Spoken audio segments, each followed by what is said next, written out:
ఈ రోజు ఎపిసోడ్ లో ఏం జరిగిందో తెలుసుకుందాం. రామలక్ష్మి ధన సందీప్లను విడిపించడానికి వీల్లేదని చెప్తే కూడా సీతాకాంత్ రామలక్ష్మికి తెలియకుండా తన ప్రయత్నాలు తను మొదలు పెడతాడు. తన ఫ్రెండ్ అయిన సిఐని కలిసి మాట్లాడిన తర్వాత అతనైతే ఇలా చెప్తాడు. భద్రం అంతటా భద్రమే తప్పు చేసినట్టు ఒప్పుకుంటే తప్ప వాళ్ళిద్దరూ బయటపడడం కుదరదు అని చెప్పడంతో ఇక భద్రాన్ని ఎలాగైనా సరే ఒప్పించాలన్న ఉద్దేశంతో భద్రం ఆఫీస్కి బయలుదేరతాడు. సీతాకాంత్ భద్రం ఆఫీస్కి వెళ్లే సమయానికి భద్రం పిఏ ఫోన్ మాట్లాడుతూ బయటే కనిపిస్తాడు. భద్రం పిఏ సీతాకాంత్ను చూసి పారిపోవడానికి ప్రయత్నం చేస్తూ ఉంటే సీతాకాంత్ పరిగెత్తి వాడి వెనకాలే తరుముకొని మరీ పట్టుకుంటాడు. సీతాకాంత్ చేతికి చిక్కిన భద్రం పిఏ భయపడిపోతూ సీతాకాంత్ను చూసి నాకేమీ తెలియదు సార్, నన్ను వదిలేసేయండి సార్ అని అంటూ ఉంటాడు. ఇక సీతాకాంత్ అయితే నిన్ను వదిలేస్తా, కానీ భద్రానికి సంబంధించిన విషయాలన్నీ నాకు చెప్పు, నేను అడిగిన ప్రశ్నలన్నిటికీ సమాధానం చెప్తే నిన్ను వదిలేస్తానని చెప్పడంతో ఇక సీతాకాంత్కి అతను చెప్తూ ఉంటాడు. భద్రానికి సంబంధించిన అన్ని రహస్యాలు, బ్లాక్ మనీతో సహా ఎక్కడెక్కడ ఏ ఫ్రాడ్లు చేసింది మొత్తం డీటెయిల్స్ అతను సీతాకాంత్కు చెప్పేస్తాడు. ఇక సీతాకాంత్ అయితే ఇప్పుడు నాకు చెప్పిన విషయాలే నేను ఎక్కడికి పిలిస్తే అక్కడికి వచ్చి చెప్పాలి, లేదంటే నా సంగతి తెలుసు కదా అని అనడంతో సరే సార్ అలాగే చెప్తానని అతను చెప్తాడు. రామలక్ష్మి సీతాకాంత్ మీద ఒక పక్క అనుమానంగానే ఉంటుంది. తనకు తెలియకుండా ఏమైనా ప్రయత్నాలు మొదలు పెడతాడేమో అని అనుమానిస్తుంది. రామలక్ష్మి ఆటోలో భద్రం ఆఫీస్ వైపు వెళ్తూ ఉంటే సీతాకాంత్ ఆటో చూసి అక్కడ ఆగుతుంది. ఇది ఈయన ఆటో లాగుందే, భద్రం ఆఫీస్ దగ్గర ఈయనకేం పని, ఒకవేళ నాకు తెలియకుండా ధనా సందీపులను విడిపించే విషయంలో ప్రయత్నం చేస్తున్నాడా ఏంటి అని అనుకుంటూ ఇక్కడే నిలబడుకుని ఉంటుంది. ఇక సీతాకాంత్ రామలక్ష్మిని చూసి రామలక్ష్మి నన్ను భద్రం ఆఫీస్ దగ్గర చూసిందంటే ఖచ్చితంగా అనుమానిస్తుంది, ఏదో ఒకటి చెప్పి తప్పించుకోవాలి అంటూ రామలక్ష్మి దగ్గరకు వచ్చి నువ్వేంటి రామలక్ష్మి ఇక్కడ అని అడుగుతాడు. నేను కూడా అదే అడుగుతున్నానండి, ఈ భద్రం ఆఫీస్ దగ్గర నీకేం పని అని అడుగుతుంది. అవునా, ఇది భద్రం ఆఫీసా, నాకు తెలియదే, ఆటోలో ప్యాసింజర్స్ ఎక్కితే వాళ్ళ కోసం ఇక్కడికి వచ్చాను అని చెప్తాడు. మరి ఆటోలో ప్యాసింజర్స్ ఎవరు లేరు, మీరేమో లోపల నుంచి వస్తున్నారేంటి, నాకు తెలియకుండా మీరు ఏదైనా ప్రయత్నం చేస్తున్నారా అని అడుగుతుంది. అయ్యో అబ్బే అలాంటిది ఏం లేదు రామలక్ష్మి, ఏదో లగేజ్ ఉంటే లోపలికి తీసుకెళ్లానని చెప్తాడు. ఇక సరే రండి పోదామని రామలక్ష్మి పిలుస్తూ ఉంటే నాకు కొంచెం పనుందిలే, నువ్వు వెళ్ళు నేను వస్తానని చెప్పి సీతాకాంత్ అక్కడి నుంచి వెళ్ళిపోతాడు. ఇంకా రామలక్ష్మి కూడా తను ఇంటికి వచ్చేస్తుంది. పోలీస్ స్టేషన్ సెల్లో ఉన్న ధనా సందీపులైతే దారి వంకే చూస్తూ మమ్మల్ని విడిపించడానికి ఎవరూ రాలేదేంటి అని ఆలోచిస్తూ చూస్తూ ఉంటారు. ఇక భద్రం అయితే ఒరేయ్ పిల్లకాకులు, మిమ్మల్ని విడిపించడానికి ఇక ఎవ్వరూ రారు, మీరిక జైల్లో మగ్గిపోవాల్సిందే, నేను మాత్రం హాయిగా బయటికి వెళ్ళి మళ్ళీ మీలాంటి బకరాలను చూసుకుని డబ్బు దోచుకుంటూ ఉంటాను. నేను బయటికి వెళ్ళిపోతున్నందుకు నాకు చాలా ఆనందంగా ఉంది, ఆ ఆనందంలో కాసేపు కునికేస్తానే అని పడుకుంటాడు.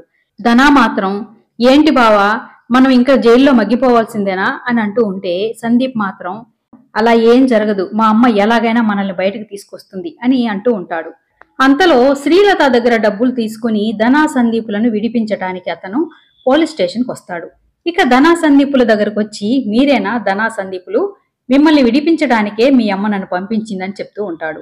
అంతలో ఎస్ఐ వచ్చి ఎవరు నువ్వు, ఇక్కడేం చేస్తున్నావు అని అడుగుతూ ఉంటే నేను నీతో మాట్లాడాలి, ఆ ధనా సందీపులను విడిపించడానికి మీ సిఐ ఎంత డబ్బులు తీసుకుంటాడు, ఎంతైనా పర్వాలేదు డబల్ అయినా సరే నేను ఇస్తాను, వెళ్ళి మాట్లాడి ఎంత అడుగుతాడో చెప్పు అని అంటూ ఉంటాడు. ఇక ఎస్ఐ అయితే ఏం మాట్లాడుతున్నావు నువ్వు, ఆయన చాలా స్ట్రిక్ట్, నీకు అంత అవసరం అయితే నువ్వే వెళ్ళి మాట్లాడుకో అని చెప్తూ ఉంటాడు. అంతలో సిఐ వచ్చి ఏంటి గొడవ అని అడగడంతో ఇక అతనైతే ఏం లేదు సార్, నా బైక్ పోయింది, ఆ విషయమే మాట్లాడుతున్నానని మాట మార్చి చెప్తాడు. ఇక సిఐ అయితే కంప్లైంట్ తీసుకొని అతను పంపించేయి అని చెప్పడంతో ఇక అతను పక్కకు తీసుకెళ్తాడు.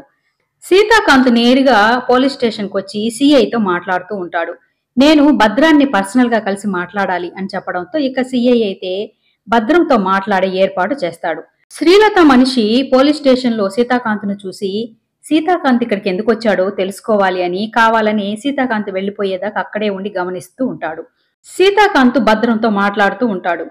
చూడు భద్రం, నా గురించి నీకు బాగా తెలుసు, నా మాట విన్నావంటే నువ్వు హాయిగా ఉండొచ్చు, లేదంటే నువ్వు ఇంతవరకు సంపాదించిన డబ్బుతో పాటు ధనా సందీపులని అడ్డు పెట్టుకుని సంపాదించిన 100 కోట్లు కూడా పోగొట్టుకుంటావు, తర్వాత నీ ఇష్టం, నేను చెప్పినట్టు విన్నావంటే మాత్రం నీ లైఫ్ తర్వాతైనా హ్యాపీగా ఉంటుంది అని చెప్తూ ఉంటాడు. నేను చెప్పినట్టు ధనా సందీపులకి నీకు ఎలాంటి సంబంధం లేదని నువ్వే నీ నోటితో చెప్పాలి, అలా చెప్పలేదంటే మాత్రం ఏం జరుగుతుందో చెప్పాను కదా అని అంటూ ఉంటాడు. ఇక భద్రం అయితే నువ్వు చెప్పినట్లు నేనెందుకు వినాలి అని అంటూ ఉంటాడు. ఎందుకు వినాలంటే నువ్వు సంపాదించిన డబ్బు మొత్తం బ్లాక్ మనీ ఎక్కడెక్కడుంది, ఏ ఏ స్కామ్ చేసి సంపాదించావో మొత్తం డీటెయిల్స్ నా దగ్గర ఉన్నాయి. నీ పిఏని పట్టుకుంటే మొత్తం చెప్పేశాడు. ఇప్పుడు అవన్నీ నేను నీ బ్లాక్ మనీ గురించి మొత్తం పోలీసులకు చెప్పాననుకో, ఆ కేసులన్నీ నీ మీద ఫైల్ చేస్తే జీవితాంతం జైల్లోనే ఉంటావు. ఇప్పుడు ఈ స్కామ్ మాత్రం ఒప్పుకున్నావంటే 2-3 ఏళ్లలో బయట వచ్చేస్తావు. తర్వాత నీ డబ్బు నీకుంటుంది. నేను చెప్పినట్టు విన్నావనుకో, తొందరలోనే జైలు నుంచి బయటకు వచ్చి నీ డబ్బుతో నువ్వు హ్యాపీగా ఉండొచ్చు. లేదంటే నీ జీవిత కాలం జైల్లోనే మగ్గిపోవాల్సి వస్తుంది అని చెప్పడంతో భద్రం భయపడిపోయి, వద్దొద్దు, అంత పని చేయొద్దు, నువ్వు చెప్పినట్టే చేస్తాను. అయినా వాళ్ళేమి నువ్వు అనుకున్నంత అమాయకులేం కాదు. నీ ఇంట్లో ఉంటూ నువ్వు వాళ్ళకి అంతా చేసినా కూడా విశ్వాసం లేకుండా నిన్నే చంపాలని చూశారు. అయినా మళ్ళీ వాళ్ళని విడిపిస్తాను అంటున్నావు. ఇక నీ కర్మ. వాళ్ళని మళ్ళీ బయటకు తీసుకొస్తే వాళ్ళ బుద్ధి మారుతుంది అనుకుంటున్నావేమో గాని అది మాత్రం జరగదు. నేనే కావాలని ధనాన్ని సందీప్లని ఇరికించాను అని సిఐకి చెప్పేస్తానని ఒప్పుకుంటాడు. ఇక సీతాకాంత్ సిఐని పిలిచి చెప్పడంతో సిఐ అతని దగ్గర స్టేట్మెంట్ తీసుకొని ధనాన్ని సందీప్ని విడిపించమని చెప్తాడు. ఇదంతా చూస్తున్న శ్రీలత మనిషి అయితే, ఓహో, వీళ్ళని విడిపించడానికే సీతాకాంత్ ఇక్కడికి వచ్చాడా అని అనుకుంటూ ఉంటాడు. తర్వాత సీతాకాంత్ వెళ్లిపోతూ సిఐతో ఇలా చెప్తూ ఉంటాడు. నేనే ఇలా చేశానని ఎవ్వరికీ తెలియద్దు, ఇప్పుడే వదిలేస్తే అనుమానం వస్తుంది, సాయంత్రం వరకు పెట్టుకుని వదలండి అని చెప్పి సీతాకాంత్ అక్కడి నుంచి వెళ్ళిపోతాడు. సీతాకాంత్ సిఐ మాట్లాడున్న మాటలన్నీ విన్న శ్రీలత మనిషి అయితే, సీతాకాంత్ విడిపించి కూడా అది తెలియకూడదు అంటున్నాడంటే ఆ క్రెడిట్ ని నా అకౌంట్ లో వేసుకుంటే సరిపోతుంది. నేనే విడిపించినట్లుగా శ్రీలత దగ్గర చెప్పానంటే నా క్రెడిట్ ఇంకా పెరిగిపోతుంది కదా అని అనుకుంటాడు. సీతాకాంత్ నేరుగా అక్కడి నుంచి సిరితో మాట్లాడడానికి ఇంటికి వెళ్తే శ్రీలత సీతాకాంత్ను చూసి ఇంట్లోకి రానివ్వదు. ఎందుకొచ్చావు, మేము ఎలా ఏడుస్తున్నామో చూసిపోదామని వచ్చావా అని తిడుతూ ఉంటుంది. అంతలో వల్లి కూడా వచ్చి, అవునత్తయ్య గారు, కొడుకు లేకుండా మీరు, భర్త లేకుండా నేను, కడుపుతో ఉన్న సిరి భర్త పక్కన లేక ఎలా ఏడుస్తున్నారో చూసిపోదామని వచ్చారు అత్తయ్య గారు అని చెప్తూ ఉంటాడు.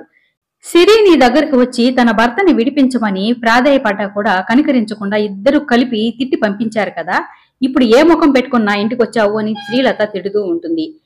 బాధలో ఉన్న సిరిని ఓదార్చడానికి వచ్చానని సీతాకాంత్ చెప్తూ ఉంటాడు. ఇక సిరి కూడా, ఎందుకు వచ్చావన్నయ్య, నేను ఎలా బాధపడుతున్నానో చూసిపోదామని వచ్చావా అని అంటూ ఉంటుంది. అలా అంటావేంటమ్మా, నువ్వు బాధగా ఉంటే నేను చూస్తూ ఎలా ఊరుకుంటాను, నువ్వు కోరుకున్నట్టే నువ్వు నీ భర్తతో సంతోషంగా ఉంటావు, అది చెప్దామనే వచ్చాను అని చెప్పి ఇక సీతాకాంత్ అక్కడి నుంచి వెళ్ళొస్తానమ్మా అని చెప్తే, వెళ్ళు కానీ ఎప్పుడు ఇక్కడికి రాకు అని శ్రీలత చెప్తుంది. ఇక సీతాకాంత్ అయితే కాముగా అక్కడి నుంచి వచ్చేస్తాడు. సిరి మాత్రం ఆలోచిస్తూ ఉంటుంది. అన్నయ్య అంత కాన్ఫిడెన్స్ గా చెప్తున్నాడంటే ధనాన్ని అన్నయ్యని విడిపించే ప్రయత్నం చేసినట్లున్నాడు అని అనుకుంటూ ఉంటుంది.